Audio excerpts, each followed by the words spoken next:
स्वयं भगवान विष्णु के होश तब उड़ गए जब एक भक्त ने उन्हें एक ईंट फेंक कर कहा, इस पर खड़े रहो, मैं बाद में आता हूँ। और भगवान श्री कृष्ण आज भी हजारों साल से उसी ईंट पर खड़े हैं। ये कथा है पंढरपुर के विट्ठल भगवान और उनके अनन्य भक्त पुंडलिक की। एक समय की बात है, पुंडलिक अपने जीवन के प्रारंभिक दिनों में भक्ति से बहुत दूर था। कहा जाता है कि उसका स्वभाव कठोर था और वो अपने वृद्ध माता पिता को बोझ समझता था। पत्नी के प्रभाव में आकर उसने माता पिता को अपने घर में सेवक जैसा बना रखा था। वो उन्हें ताने देता, अब क्या कर सकते हो, बस खाते हो और थकान बढ़ाते हो। एक दिन पुंडलिक अपनी पत्नी के साथ तीर्थ यात्रा पर निकला। माता पिता को भी साथ ले गया, लेकिन सेवा के लिए नहीं बल्कि अपना सामान उठवाने के लिए। रात को जंगल में विश्राम हुआ। पुंडलिक और उसकी पत्नी गर्म कंबलों में सो गए, जबकि माता पिता को ठंडी जमीन पर बाहर छोड़ दिया गया। आधी रात अचानक पुंडलिक की नींद खुली। उसने देखा 3 दिव्य स्त्रियां वहां आई हैं। उनके वस्त्र मैले थे, चेहरा थका हुआ था। उन्होंने बिना कुछ कहे पुंडलिक के माता पिता के चरण धोए और तभी एक चमत्कार हुआ। उनके मैले वस्त्र एकदम उजले हो गए। पुंडलिक स्तब्ध रह गया।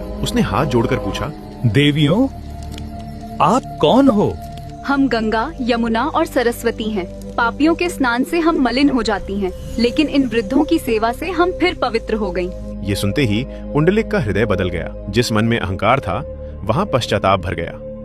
उसने तीर्थ यात्रा वहीं छोड़ दी और माता पिता की सेवा को ही अपना जीवन बना लिया। वो स्वयं भूखा रहता, लेकिन पहले उन्हें खिलाता, खुद जागता, लेकिन पहले उन्हें सुलाता। साल बीतते गए। पुंडलिक की ये सेवा केवल धरती पर नहीं, स्वर्ग तक प्रसिद्ध हो गई। एक दिन स्वयं भगवान विष्णु उसके द्वार पर आए। उन्होंने कहा, पुंडलिक, मैं आया हूँ। लेकिन उस समय पुंडलिक अपने माता पिता की सेवा में लीन था। उसने पीछे मुड़कर देखा भी नहीं, बस पास पड़ी एक ईंट उठाई, भगवान की ओर फेंकी और कहा, प्रभु इस पर खड़े रहिए, सेवा पूरी करके मैं आता हूँ। भगवान विष्णु मुस्कुरा उठे। उन्होंने कमर पर हाथ रखा और उसी ईंट पर खड़े हो गए। जब माता पिता देह त्याग कर स्वर्ग सिधार गए, तब पुंडलिक भगवान के चरणों में गिर पड़ा। भगवान ने उसे उठाकर मुझे नहीं, धर्म को पाया है।